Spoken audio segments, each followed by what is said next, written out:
Londonderry. Thank you, Speaker. I rise to speak and make a contribution on the Residential Tenancies and Housing Legislation Amendment Public Housing Antisocial Behaviour Bill 2015. As has been said by many speakers previously, the New South Wales opposition will not be opposing this bill, and I want to put it on record as a member of this place of my belief that people living in public housing deserve to feel safe in their communities. But of course, the vast majority of people living in public housing properties are in fact model tenants, people that are proud to live in New South Wales public housing. And with record numbers of people on the ever-growing list of people waiting on that list, I think we're up to over 120,000 now, this legislation, of course, in general, is welcome.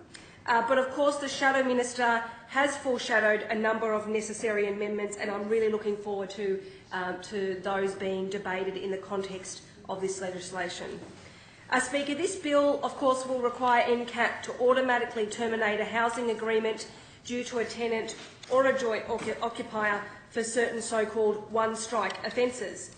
The proposed legislation seeks to remove NCAT's discretion in the case of the one-strike offences and other certain offences unless a tribunal can be satisfied that exceptional circumstances prevent the termination order being issued.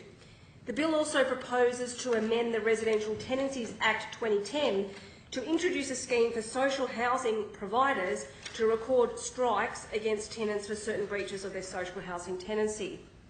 The legislation would also introduce a scheme for social housing providers to record strikes against tenants for breaches of their social housing tenancy agreements due to certain serious offences, and to seek a termination order on the basis of 3 strikes occurring within 12 months. But, Speaker, I have a number of concerns about this legislation, and I referenced the foreshadowed amendments when I first rose to speak about this legislation. Speaker, mandatory termination should not apply where the antisocial behaviour is that of an occupant, not the tenant.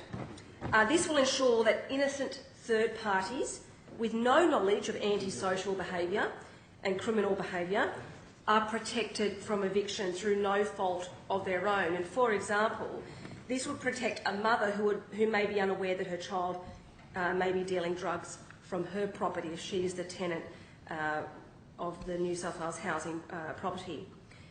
And I'm really glad that the opposition's foreshadowed amendments will be going some way to protect these innocent parties. Speaker, we must ensure that the tribunal continues to have discretion not to terminate a social housing tenancy where the individual in question accused of antisocial behaviour is an occupant or joint occupant that has been charged with a one-strike offence.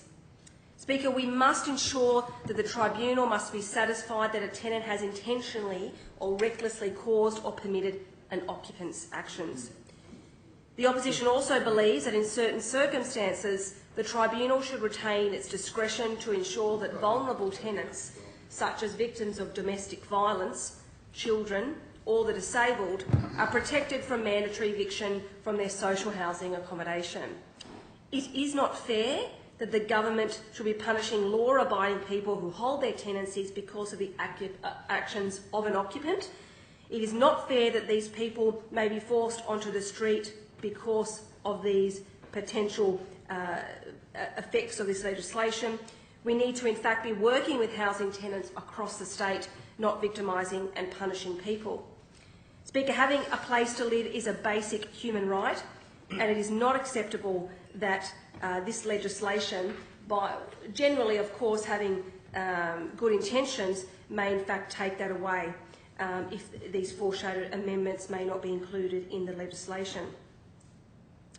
Speaker, there is no denying that there are many issues facing housing tenants in New South Wales, and we often hear about them in this place. Some of those issues do include the fact that some tenants are living amongst those who are not obeying the law and honouring their responsibilities in their contract with the government to have a public housing property. But, Speaker, the elephant in the chamber cannot and should not be ignored. The waiting list for public housing in this state has gone past the point of no return. It is virtually impossible to get a public housing tenancy in New South Wales. The ever-growing waiting list is something which many of us have spoken about on this side of the chamber, but something that is simply being ignored by this government. Speaker, I used my inaugural address to this place, this chamber in this parliament, to speak about, amongst other things, the issues facing public housing and social housing in the state of New South Wales. There are many communities in my electorate of Londonderry with high densities of social and public housing, and I am indeed very proud to represent those communities in this place. Speaker, the opposition leader also used a recent speech to highlight a new way to tackle the ever-growing problems with social and public housing in New South Wales, and I quote, he said, "Housing policy is about more than providing additional stock. It must be about the quality of that stock, its price, its proximity to employment opportunities and public services, its place in the urban fabric." Speaker, we need to seriously rethink public housing in this state, because the state government is failing hundreds and thousands of people every day. Mould, broken windows, no lighting, no carpet, no doors, rotting walls, leaks, caves in roofs, plumbing and sewage leaks, vermin.